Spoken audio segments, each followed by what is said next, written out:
What's good, YouTube? We back with another video. Today we got 4 most disturbing moments caught on live stream footage. I seen it. It's crazy because I seen this. And I was thinking about sparking up streams now or later. I don't know when yet, but I was thinking about what if I just start doing streams? That'd be easier for me. And I seen this, I was like, let's watch this with the and I'm gonna make my decision. But yeah, chilling scares, goated. Let's get into the video. In December of 2022, the authorities in Northern Ireland came across a bizarre crime scene where the most likely suspect was somehow in 2 places at once. It all started on the 18th of December when Irish YouTuber VoteSaxon07, whose real identity is 33-year-old Stephen McCullen, live-streamed himself playing GTA Vice City. The stream started at around 6 p.m. and Stephen stayed live for about 6 hours till midnight. The stream itself was quite unremarkable, with Stephen playing the game mostly in silence, broken by his occasional commentary. Unfortunately, while he was streaming comfortably in his home, his 32-year-old girlfriend, Natalie McNally, was going through something downright horrific. Stephen, however, was completely unaware of this and promptly went to sleep after ending the stream. The next day, he woke up to a barrage of calls and messages regarding Natalie. She was apparently at her parents' house the night before to watch the World Cup finale. The match ended at around 6 p.m. and Natalie went back to her home shortly after, which wasn't too far away. She lived alone in Northern Ireland with her 2 cats and a dog. However, the next day, no one could get through to Natalie. She didn't show up to work and wasn't picking up her phone either. At the time, she was also 15 weeks pregnant with Stephen's child. Damn. So when she went silent, her friends and family grew worried, fearing she was facing some... I got a question. Why do people go about weeks instead of months? Why they can't just say they 3.5 months? Why you gotta go about weeks? That's like something I always thought of. Like, people always say weeks. Like, I'm 2 weeks. I mean, I get 2 weeks, but like, I'm 46 weeks pregnant. Like, lady, months will do you justice. Some health concerns. It's probably because I can't count. Learning about her absence and waiting a few hours for a response, Stephen went to her home, which was about 20 minutes away from his home in Lisburn. Unfortunately, he was too late. When Stephen arrived at Natalie's home, the door was wide open. Inside, he found her lifeless on the floor. She had been killed. Detectives from the Major Investigation Team have now launched a murder investigation following the death of Natalie McNally in Lurgan. This follows the results of the post-mortem. The 32-year-old... Bro, what part of the world is this? Because this language is hilarious. It just sounds like they talking with water in their mouth. It just sounds like they're gargling while they talk. It just... That shit just makes me laugh every time I hear it. Died a violent death, having been stabbed a number of times. Damn. And there are signs of defensive injuries. Post-mortem reports showed that she was killed on the night of December 18th, not long after she came back from her parents' home. However, investigators did not find any evidence of a forced entry into her home. This, combined with the fact that Stephen was the one who reported her death to the police, made him the go ahead. My fault. lead suspect in her murder investigation, and he was arrested shortly after. However, this arrest didn't last long, because as the authorities quickly found out, Stephen had a strong alibi. According to the post-mortem report, Natalie was killed during the same time Stephen was live streaming from his home. Investigators looked through Natalie's phone and found the last text Stephen sent to her at 5:57 p.m., which read, "Right, I'm off to stream the night away. Wish me luck." To which Natalie replied, "I might have a peek at your live stream later." This was enough to clear Stephen's name from any wrongdoing, but it left investigators with no clear direction on where to look next. Stephen did give them the name of someone he suspected. However, investigating that person didn't lead to any breakthrough in the case either, and the name of this person was never made public for this reason. Luckily, detectives found CCTV footage a few days later showing a man dressed in dark clothes and white shoes heading towards Natalie's home at 8:52 p.m. and then the same person going back about 40 minutes later. Given his timing, investigators determined that this was the killer. Shockingly, he had the same height and build as Steven. This put him on the radar once again, but it also raised a valid question. Hey, he supposed to be If Star-Lord? Steven was the perpetrator, how could he be in two places True. at the same time? Without any other option, the authorities put a £20,000 reward for information regarding the killer and continued What's that in investigating. USD? They also feared that by the time they started this investigation, the killer could have easily fled to any of the neighboring countries. In the meantime, Natalie's case had become national news, resulting in multiple memorials around the country. This put even more pressure on the investigators to find the killer as quickly as possible. They made several arrests and even seized the suspect's car.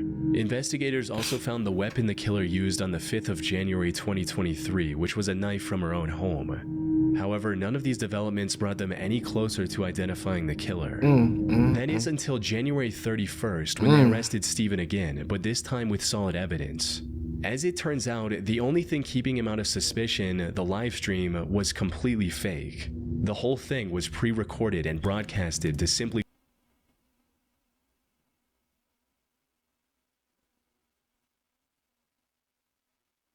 Oh, what the fuck?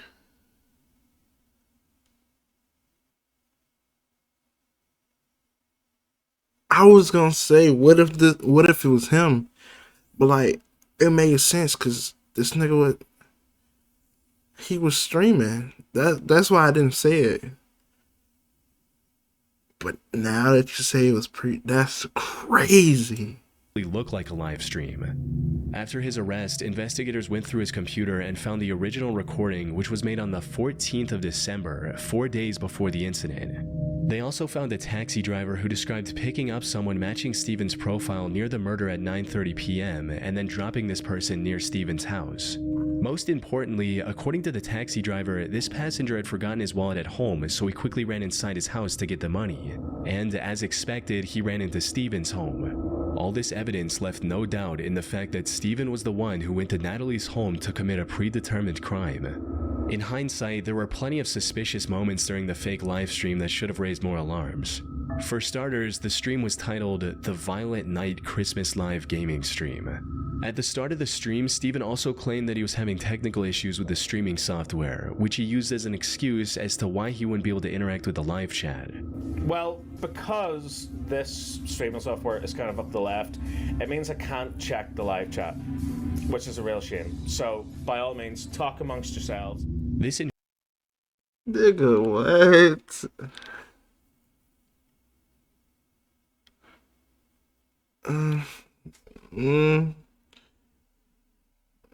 ensured that no one questioned why he wasn't could've talking did with better his than viewers, that. which I ain't is trying to, essentially you the know. whole point of doing a I ain't trying to say what he did was cool and nothing, but like, nigga, you could have just,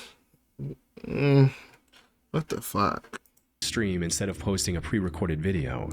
At the start of the stream, Steven made Man, sure he to getting his ass repeatedly beat. mention what day it was. Hello to all on this glorious Sunday evening.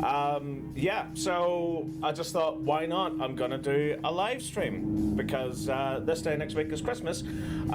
So what more could you want for Christmas other than an evening with your old pal Steven? This was likely an effort to make his alibi stronger and to say, look, I was streaming the same night, I even mentioned the day at the beginning. On top of that, many moments in the stream also took on a far more disturbing meaning after the truth came out.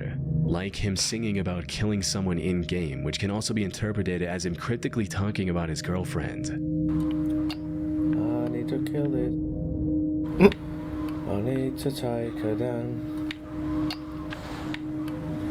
'Cause I won't pass the mission if I don't get this to die. Tra-la-la.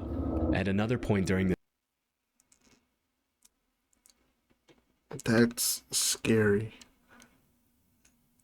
That's scary. He looked crazy, bro. Oh God. the Oh, stream, there's just he a makes a lot pun wrong. that sounds like This is Natalie's name sick. and finds it unusually amusing. Yeah, that's physics. That's what would happen in the real world. Absolutely. Absolutely. Natalie. The most creepy moment, however, was about halfway through the stream. While he was on break, suddenly the live stream back soon graphic switched with a poster of a James Bond movie called No Time to Die.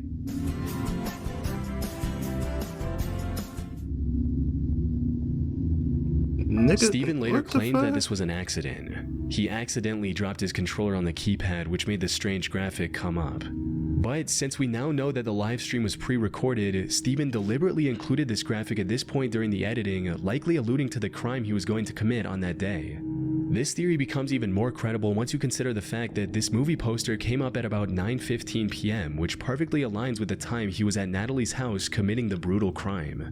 That said, his clever schemes were derailed and he was charged with murder. He was also refused bail. And at the time of writing, he's awaiting trial on May 6, 2025. Still? Hopefully, Natalie and her family can get the justice they Wait, deserve. when was this? This is recent? I thought this was On like April 4th, couple years 2020, ago. Ernest What was Wilson went this? live on Facebook during a house party, without knowing that these were his final moments alive. Ernest was a 24-year-old warehouse worker living in Baltimore, Maryland. The only passion he had in life was for partying, playing board games, and turning them into drinking games. Unfortunately, Alcoholic. the 2020 pandemic and the subsequent lockdown closed every public venue he frequented. So he decided to take matters in his own hands and came up with a solid plan. He would rent Airbnbs, host an invite-only party which he referred to as a game night with a fee to cover the expenses, and have a good time with his friends. These parties started off small but huh? rent Airbnbs, host an invite-only party which he referred to as a game night with a fee to cover the expenses. Nigga. You invite me to an Airbnb and then make me pay to go in? What the fuck? No, get this get the fuck out of here. Nigga, don't invite me nowhere, then make me pay. Like, I could play games at my house. You could have kept your little money for this Airbnb. I thought this was a game night, not no damn And club. have a good time with his friends. These parties started off small but quickly grew in numbers as more and more people became aware of them. And on April 3rd, he went onto Facebook to plan another party that weekend, asking, "Should I do game nights again this weekend?" And, "We playing hide and Ernest seek from at game Geico. night tonight?" After receiving enough confirmations, he decided to go ahead with the plans and announced a 2-day game night with free entry for girls and Cause a I don't $5 fuck with fee for y'all the like guys. Not long after this announcement, he also made a post about bringing uninvited people, stating, "Please don't show up with nobody I didn't personally invite if we didn't discuss it first. They're going to get left outside." Maybe he had experienced He problems did with tell you. uninvited guests at past events. Or maybe he simply wanted to know the exact number of attendees ahead of time. But in hindsight, his concern makes a lot more sense. As the night approached, Ernest started the event, and it went just as well as he could have hoped, with everyone dancing and having a good time. That is until 2:30 a.m. when the group decided to play the hide-and-seek game they discussed earlier. Ernest took Damn. charge as the first seeker and began a countdown at the Airbnb's backyard. 1, 2, 3, 4, 5, 6. Man, that number one would have However, scared as soon me. as he began Oh, searching shit. for his friends, he It's like stumbled I ain't got upon my hiding something spot completely already. unexpected. 1, 2, 3. Who the is that, G? I don't know. I'm in your face. Get your on the other side of this gate. Who the? This can't be one of my friends. He saw someone trying to jump the fence and break into the property. You watched a nigga jump the gate that you know not supposed to be there, and you still filming. I'm instantly, hey, everybody get in the crib. Or I'm just running to the crib, I'm sorry. Like, no. And people like, I don't know, bro. But my first thought would have been either running to the crib, because I don't know who this is, or yell, everybody, let's get back in the house. Because, no. Who the hell is this? Now, the correct response would have been to go back inside to safety and call the cops on this intruder. Hey, we think just alike. However, Ernest was already a bit under the influence at the time and made the biggest mistake of his life. He decided to confront the man on his own, and that's when things took a turn. The intruder was armed, and after some back and forth, tragically shot Ernest before fleeing the scene, all of which could be heard on the live stream.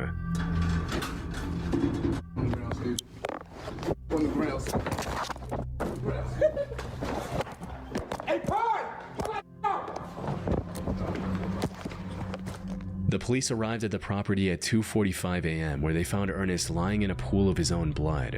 According to the few statements that were released to the public, this appeared to be a case of a robbery gone wrong. However, some believe there was more to the story. It had to be. This is because during Ernest's struggle with the intruder, a girl can be heard laughing in the background.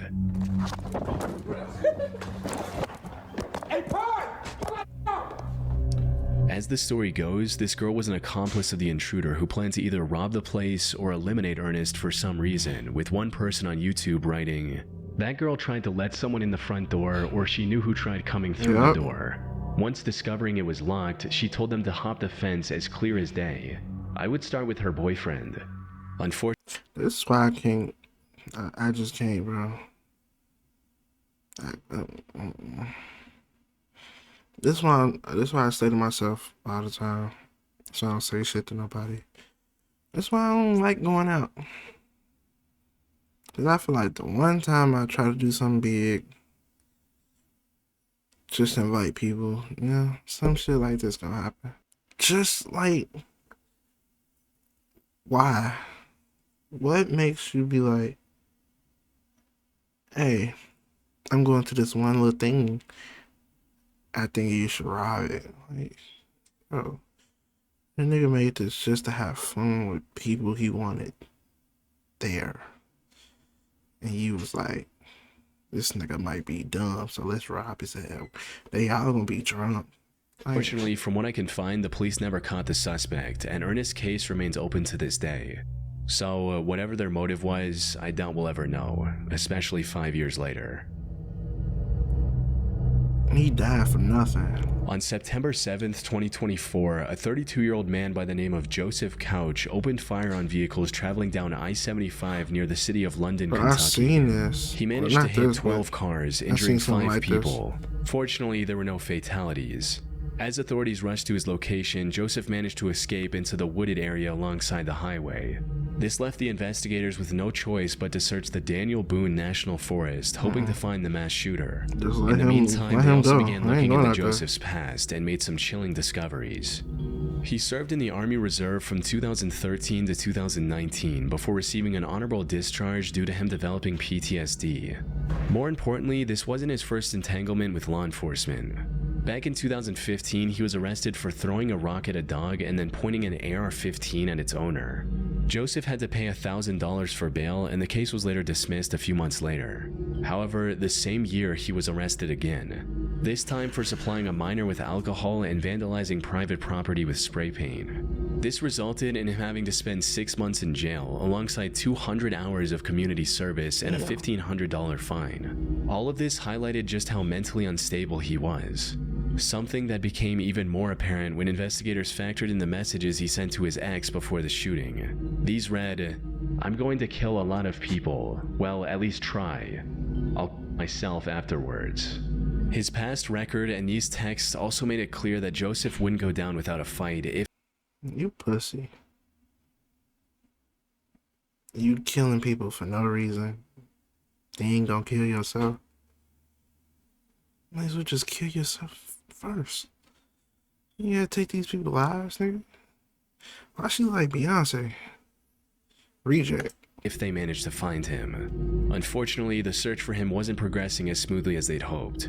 The search for the suspected highway gunman, Joseph Couch, intensifies as law enforcement has expanded its search efforts. State police say they are extending their search deeper into the Daniel Boone National Forest as the manhunt for Couch enters day 7. Local agencies were forced to close a section of I-75 and shut down schools, fearing Joseph might strike again. Eventually, they did manage to find his SUV, which also had numerous cases of ammo for the AR-15 style rifle he used for the shooting. However, this didn't provide any clues about his current whereabouts.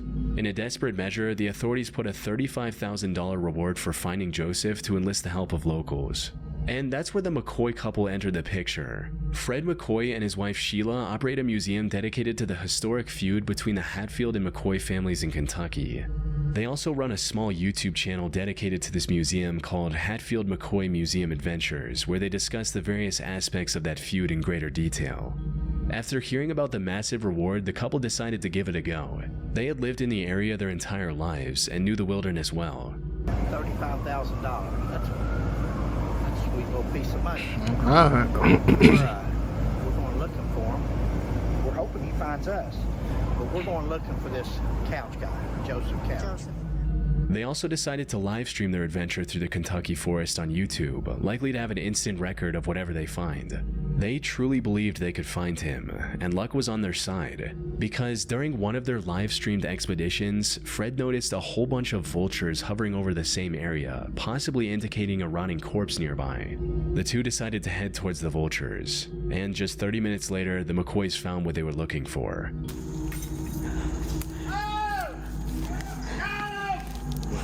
How yeah? You found him? You found him? Atlanta. What is Atlanta? I'm coming. Oh, my Lanta, you found him? Oh, my Lanta. Y'all sick. Why y'all They immediately going alerted closer? the authorities, who used DNA testing to confirm the body was indeed Joseph Couch. A later autopsy report also confirmed that he went through with the plan he talked about in his message. After 13 days of searching, the I-75 shooter mystery finally came to a close, ending the manhunt and easing the fear of Joseph still being out there. On October 28, 2019, a 47-year-old Japanese man named Tetsu Shiohara live-streamed himself climbing Mount Fuji.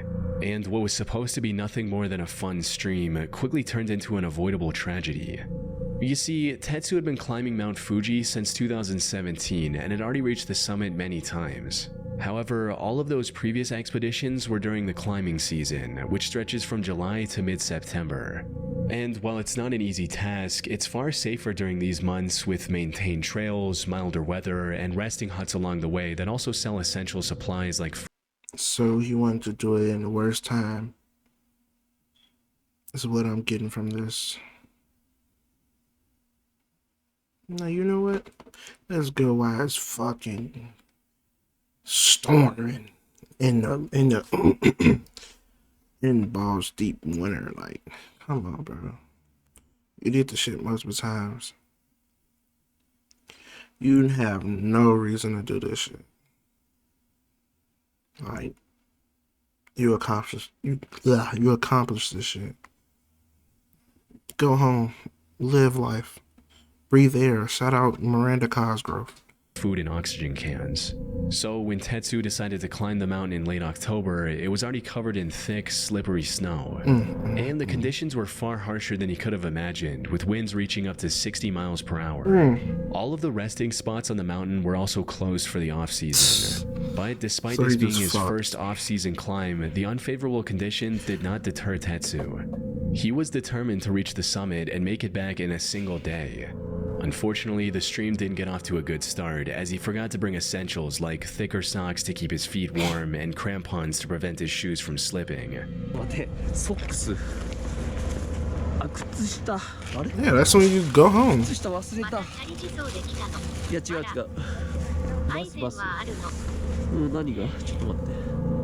Later, he also commented on how he didn't bring any food with him to avoid making his backpack too heavy.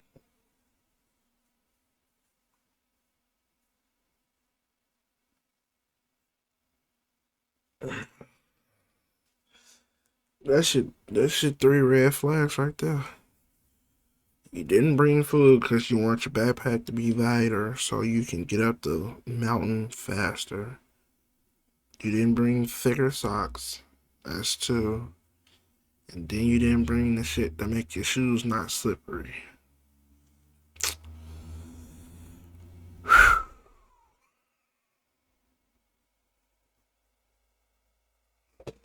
Heavy.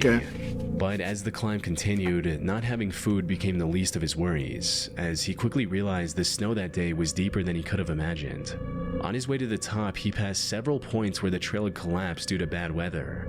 About 2 hours into the hike, his viewers started to notice how dangerous things were getting as well, and began urging him to turn back before reaching the summit. 一般客だね。そうやね。せやね。でも山頂まで行けちゃうと思うよ。この。However, he ignored all the warning signs and pressed on with the hike. And by sheer willpower, actually managed to get close to the summit. Sadly, stupid. this is where his luck ran out. While treading through a particularly steep section of the trail, Tetsu slipped and fell down the mountainside.外埋まってんだけど雪で。He kept that on camera? よし行こう。ここも危ないね。ちょっとね斜面。滑る。Seconds after slipping, his phone hit a rock and turned off, ending the live stream. His viewers immediately alerted the authorities. However, due to the harsh conditions, it took rescue workers 2 days to locate Tetsu's body. They found it severely dismembered, 2,300 feet below the point where he'd slipped. Now, for most people, this was an open and shut case of an inexperienced and underprepared person misjudging the dangers of Mount Fuji. But I came across some interesting theories regarding the situation. For example, one person stated, I don't think he wanted to go exactly how/where he did on the mountain, but if you ever saw the live stream, you'd know that he definitely was planning on doing it, probably at the top. Yo, the chat was what, begging take him his to life? turn back, and he made constant, likely deliberate references to not being fully equipped. Additionally, he had a very ample and generous amount of time to turn around if it had purely been a mistake, with the last few people he met warning him to not go any further. In other words, Tetsu intended to end everything that day. The missing equipment was a deliberate decision, not an oversight. Although there's no evidence to prove this theory, and we'll never know for sure if this was actually his intention. Nah, that's crazy.